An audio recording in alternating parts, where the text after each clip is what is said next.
ازيكم يا اصحابي؟ عاملين ايه النهارده؟ يا رب تكونوا بخير. قبل ما نبدأ قصة النهارده تعالوا نكسب حسنات كتير ونصلي على النبي. اللهم صل وسلم وبارك على نبينا محمد وعلى آله وأصحابه أجمعين. قصتنا النهارده قصة العم صالح والقناعة. في يوم من الأيام كان في راجل اسمه عم صالح، كان فقير وبيشتغل عامل في مصنع، وكان عنده أولاد وزوجته، وبيتهم كان صغير وقديم جدا ومفيش عندهم أكل إلا قليل.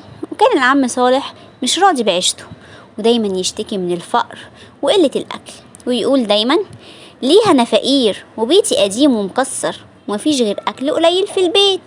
كان عم صالح بيحقد على الناس اللي عندها بيوت كبيرة وعربيات ومعاهم فلوس كتير. وفي يوم من الأيام كان عم صالح راجع من المصنع، قابل في الطريق راجل لابس ملابس أنيقة وجميلة وراكب عربية حديثة، ولكنه كان بيعيط عياط شديد وباين عليه المرض.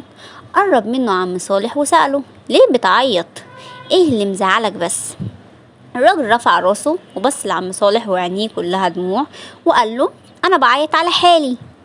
استغرب جدا عم صالح وفكر في نفسه ايه اللي ممكن يزعل راجل زي ده عنده كل النعم دي اللي مش عندي منها ولا حاجة. الراجل رد على عم صالح وقال له انا بعيط لان عندي فلوس كتير لكن مش قادر استمتع بيها لاني مريض وكبرت في السن وما عنديش ولاد يشيلوا اسمي من بعدي.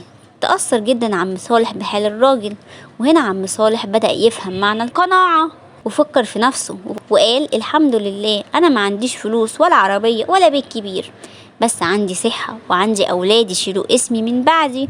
ومن يومها وعم صالح أصبح راضي بحاله ويحمد ربه ليل ونهار على النعم اللي أنعم بيها الله سبحانه وتعالى. طبعا لازم ان احنا نقول الحمد لله على كل اللي عندنا، مفيش حد كامل، محدش عنده كل حاجة، نقول الحمد لله على ربنا اداهولنا.